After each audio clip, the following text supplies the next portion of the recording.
8 जनवरी 2021 की रात 10 बजकर लगभग 22 मिनट के आसपास का वक्त हो रहा था। एक साध्वी जो कि अपने कमरे में बिस्तर पर लेटी हुई थी। इसी बीच में एक और महिला है जो इस कमरे में आती है, जाती है और अपना काम कर रही थी। कभी बिस्तर को ठीक कर रही थी तो कभी कुछ कर रही थी।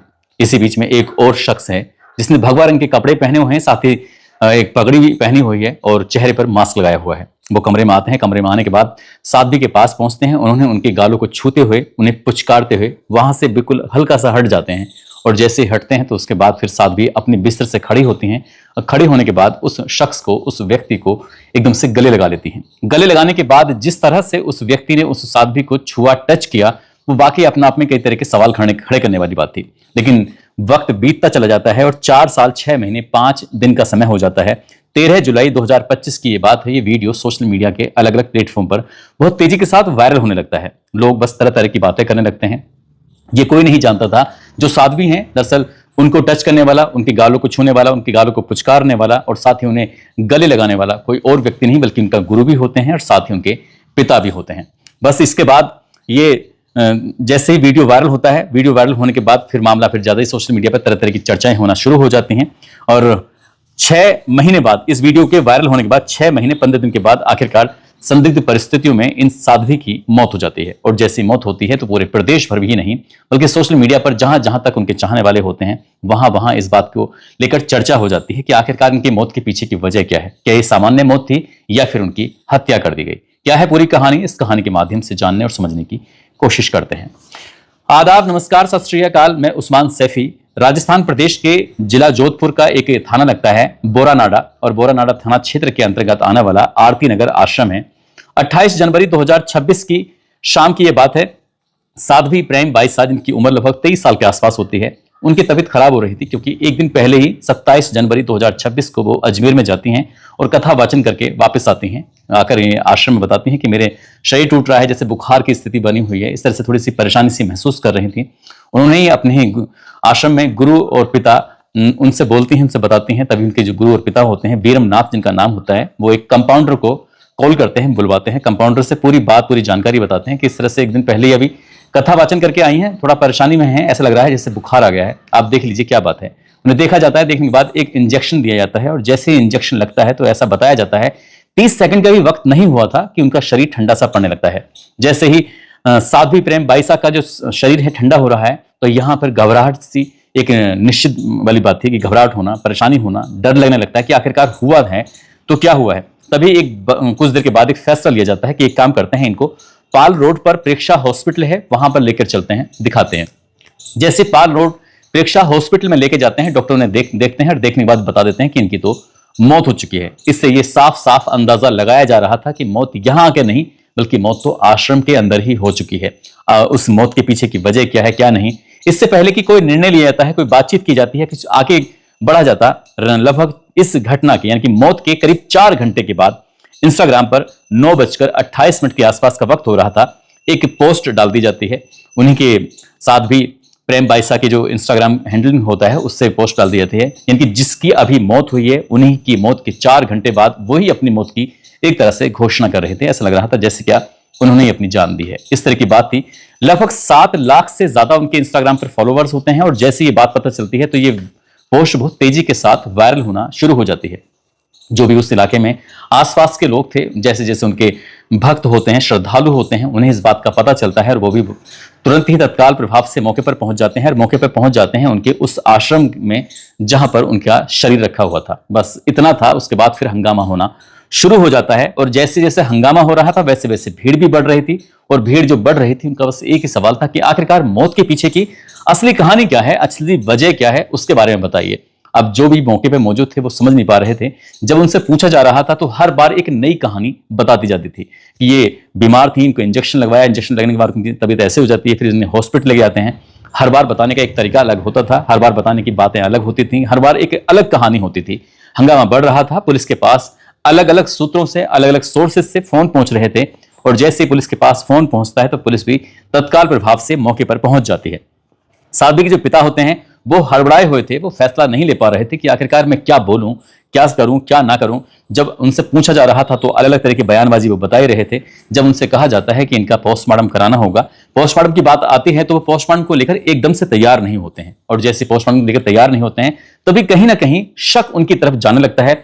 लोगों को लगता है कि कहीं ना कहीं इनके ही गुरु जो पिता हैं वीरमनाथ, कुछ ना कुछ इनकी तरफ से ही कुछ गड़बड़ हुई है।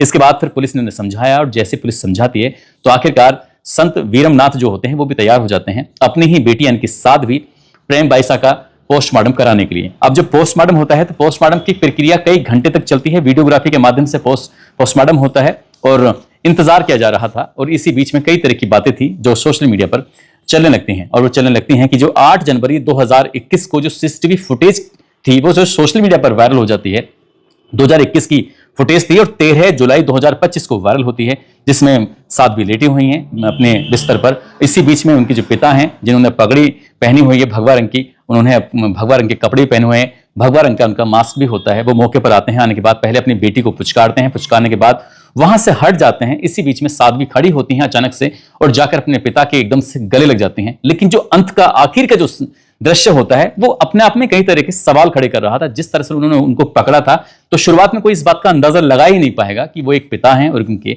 गुरु भी माने जाते हैं। इस तरह की बातें आखिरकार जैसे ही वीडियो वायरल होता है तो 13 जुलाई 2025 को, लेकिन 16 जुलाई 2025 को बोरा नाडा थाना लगता है, जोधपुर के ही अंतर्गत आने वाला थाना होता है। उसमें एक एफआईआर दर्ज कर दी जाती है और एफआईआर में शिकायत की जाती है कि साउंड सिस्टम वाला जो लगा होता है जिसका नाम जोगेंद्र उर्फ जोगाराम होता है, साथ ही उसकी पत्नी जिसका नाम कृष्णा होता है, और पूर्व में एक ड्राइवर यहां पर रहा करता था जिसका नाम रमेश, उस सहित और 2 लोग थे। इनके खिलाफ एफआईआर दर्ज कर ली जाती है, पुलिस ने गिरफ्तार करती है। गिरफ्तार करने के बाद पुलिस मामले में कार्रवाई करती है और आरोप यह भी लगाया जाता है कि इन्होंने धमकी दी थी। लगभग 4.5 साल तक इस वीडियो को काट छांट कर अपने तैयार करके अपने पास इसलिए रखा हुआ था कि लगातार वो ब्लैकमेल कर रहे थे और 20 लाख रुपए की डिमांड कर रहे थे। जब हमने उनकी 20 लाख रुपए की डिमांड पूरी नहीं की तो उसके बाद उन्होंने उस वीडियो को सोशल मीडिया पर वायरल कर दिया, पिता और पुत्री के रिश्ते को बदनाम कर दिया, पुत्री और एक तरह से गुरु के भी रिश्ते को उन्होंने बदनाम किया है। साथ ही वो लड़की वो सामान्य लड़की नहीं थी, बल्कि कथावाचक होती हैं और भजन सुनाया करती थी। उनके हजारों नहीं बल्कि लाखों की संख्या में उनके श्रद्धालु होते हैं। जब उनसे पूछताछ की गई थी जिन्होंने इस वीडियो को वायरल किया था, उन्होंने ये भी बताया था जांच पड़ताल में कि साहब मैं उनसे रंजिश रखता था और रंजिश की वजह ही थी कि उनके कार्यक्रम रद्द हो जाएं, उनकी इमेज खराब हो जाए, इस तरह का उन्होंने काम किया था। लेकिन जिस तरह का वो वीडियो होता है प्रथम दृष्टया कोई भी शक की कोई गुंजाइश रहेगी नहीं, कुछ भी सोच सकता है, कुछ भी अनाप शनाप तरह की अंदाजे लगा सकता है। लेकिन जब 4.5 साल के बाद वीडियो वायरल हुआ तो उस पर भी सवाल खड़े होना लाजमी था। आखिरकार जब साध्वी ने खुद सामने आती हैं, सामने आने के बाद इंस्टाग्राम के माध्यम से, अलग अलग प्लेटफॉर्म के माध्यम से लोगों को ये समझाने की, बताने की कोशिश कर रही थी कि जिस दिन की ये बात है उस दिन वो बहुत ज्यादा अवसाद में थी, यानी कि वो टेंशन में थी, परेशानी में थी और वो आराम से लेटी हुई थी। इसी बीच में उनके पिता आते हैं, उनके पास आने के बाद उन्हें पुचकारते हैं, इस तरह से करते हैं। लेकिन उनकी बात को, उनकी जो वीडियो था उसको तोड़ मरोड़ के उसको जिस तरह से पेश किया गया था उससे उनकी छवि बहुत ज्यादा खराब हुई है। हालांकि इस बीच में कई तरह के सवाल भी खड़े होने लगते हैं, कई और संतों ने भी इस बात पर विरोध किया था, सोशल मीडिया पर अलग तरह की बातें होने लगती हैं, तमाम तरह के लोग थे, तमाम तरह की बातें कर रहे थे। इससे कहीं ना कहीं पिता और पुत्र की जो इमेज थी उसको तो साख पर बट्टा लगा ही था। लेकिन इसी बीच में अचानक से 28 जनवरी 2026 की शाम को उनकी मौत की जो खबर लोगों तक पहुंचती है, तब फिर उसके बाद फिर हंगामा तो होना लाजमी ही था। उस घटना से इस घटना को भी जोड़कर देखा जाने लगता है और बात इसलिए भी खराब होती है जब पिता से कहा जाता है कि आप पोस्टमार्टम करा लीजिए, वो तैयार नहीं होते हैं। साथ ही ये भी बताया जाता है कि जो आश्रम के अंदर सीसीटीवी कैमरे लगे हुए थे उन सीसीटीवी कैमरों के साथ भी छेड़छाड़ की गई थी ताकि वहां से सबूत नष्ट किए जा सकें। और मृत्यु के 4 घंटे बाद कोई व्यक्ति अपनी ही मौत की बात पर कैसे ये पोस्ट कर सकता है। जब इसके बारे में पत्रकारों ने पूछना शुरू किया तो उन्होंने कहा कि ये जो मीडिया, सोशल मीडिया हैंडलिंग करने वाले जो लड़के हैं, जो चलाता है, उन्होंने इस वीडियो को, इसी पोस्ट को उन्होंने किया था और इसके बारे में उन्होंने साफ सफाई भी दी। साथ ही जब न्याय की बात आ रही थी तो वो सीधे सीधे न्याय की मांग नहीं कर रहे थे, और लेकिन उस वीडियो, उस पोस्ट के माध्यम से न्याय की जरूर मांग कर रहे थे कि जीते जी तो न्याय मिला नहीं, लेकिन शायद मरने के बाद न्याय मिल जाए।